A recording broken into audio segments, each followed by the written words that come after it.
A very seldom known fact about one of the largest mass migrations in American history was that it was thousands of African Americans a part of this migration. The Oregon Trail, where it's estimated between the years of 1840 and 1860, 300,000 to 400,000 people used the 2,000-mile overland route to reach the Pacific Northwest. The trail followed the Missouri and Platte rivers through present-day Nebraska to South Pass on the Continental Divide in Wyoming, then west along the Snake River to Fort Hall in eastern Idaho, where travelers typically chose to continue due west to Oregon or to head southwest to Utah and Northern California. This was a brutal journey for anyone, trust me, that could take over 6 months if you were able to survive the treacherous journey. Wagons was the main way of travel, with only being able to cover 10 to 20 miles per day. Some of the earliest people to travel the trail were freed Black Americans, runaway slaves, European fur traders, and Christian missionaries. When I say this trail was treacherous, I am not embellishing. Often called America's longest graveyard, it is estimated that it was 10 to 15 deaths per mile. Let me repeat that. 10 to 15 people died every mile that was traveled, and it is a trail that covers over 2,000 miles. So you do the math. A lot of the Black people came on their own free will, but it was also a large number who were forced to travel as the property of slaveholders, and some Black women were used in sex trafficking. This caused a lot of small rebellions from enslaved Blacks to use the vast swaths of land the Oregon Trail provided to get free of the slaveholders and sex traffickers. Often using violence or poisoning the slaveholders as a way to get free, the enslaved Blacks would also combine with other mistreated people on the trail to sort of band together to stop the atrocities that were happening to them on the trail. Stream and river crossings, steep descents and ascents, violent storms, and a persistent threat of disease among large groups of travelers were the most common challenges.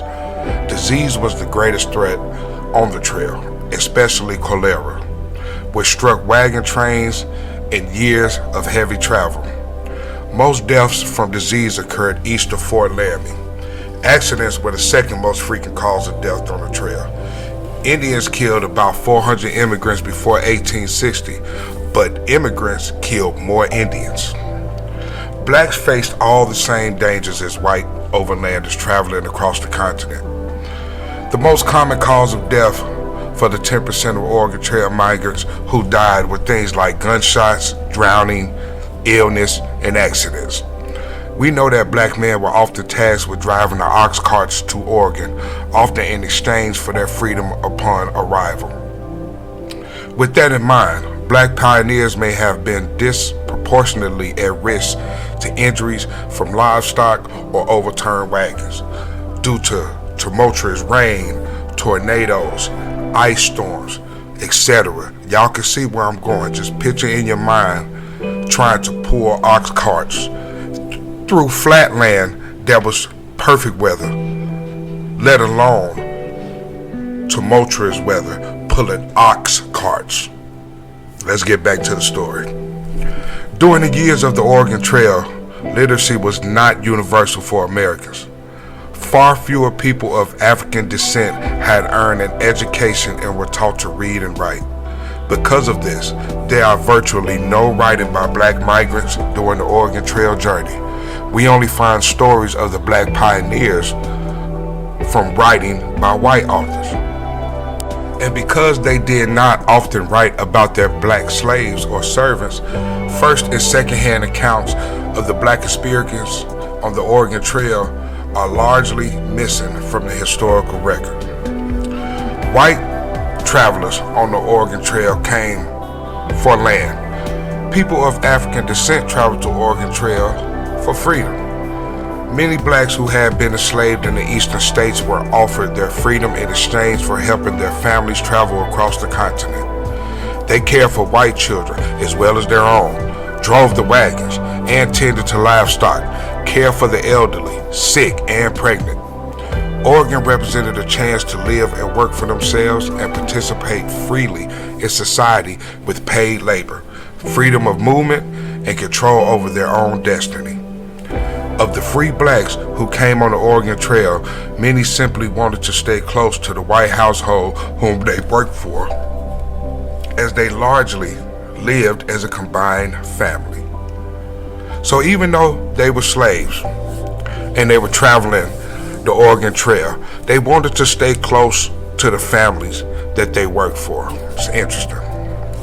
A rare handful of the other free blacks came to try and establish their own farms, but it would be a whole new level of problems once the blacks arrived in the Oregon Territory. Oregon was hostile toward them. White settlers did not want any black people among them, whether free or enslaved. In 1843, before Oregon became an American territory, recently arrived overlanders formed an extra-legal provisional government that quickly moved to ban slavery and also barred the entry of black persons to the Oregon country. This law also required slaveholders to free any enslaved people they had brought to Oregon, and it banished the recently freed individuals who lacked the means to leave from the country. Any black people who remained in Oregon would be publicly whipped, receiving 39 lashes every 6 months until they left the country. Oregonians soon amended the harsh lash law to impose forced labor, another form of slavery, instead of whipping. In 1850, Congress passed the Donation Land Act of 1850, which allowed every white settler and American half-breed Indian to legally claim land in Oregon.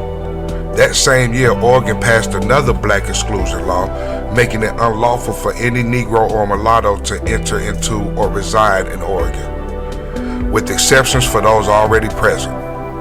At least one man is known to have been expelled from the territory under that law. 10 years later, Oregon entered statehood with the new constitution that prohibited further black migration and barred black people from owning property, entering into contracts, or participating in legal matters. Activists among the black and white communities were able to get this cause repealed in 1926, almost 70 years later. And to make things even more difficult for the blacks that were migrating the Oregon Trail was the Homestead Act of 1862. That opened public lands across the West to men and women of any race, so long as they were American citizens. But free people of African descent were denied U.S. citizenship until the passage of the 14th Amendment to the Constitution in 1868. Then at last, black people could expect to take their place among other homesteaders in the West. The purpose of my historical videos are to shine light on the extra accomplishments that my African American ancestors were able to pull off while facing hundreds of years of some of the worst atrocities the world has ever seen, unleashed by their own country to the builders of this nation. Thank you for watching the video. Thank you for all of your support. Please like, subscribe, comment. It will be more to come. Again, thank you for all of your support.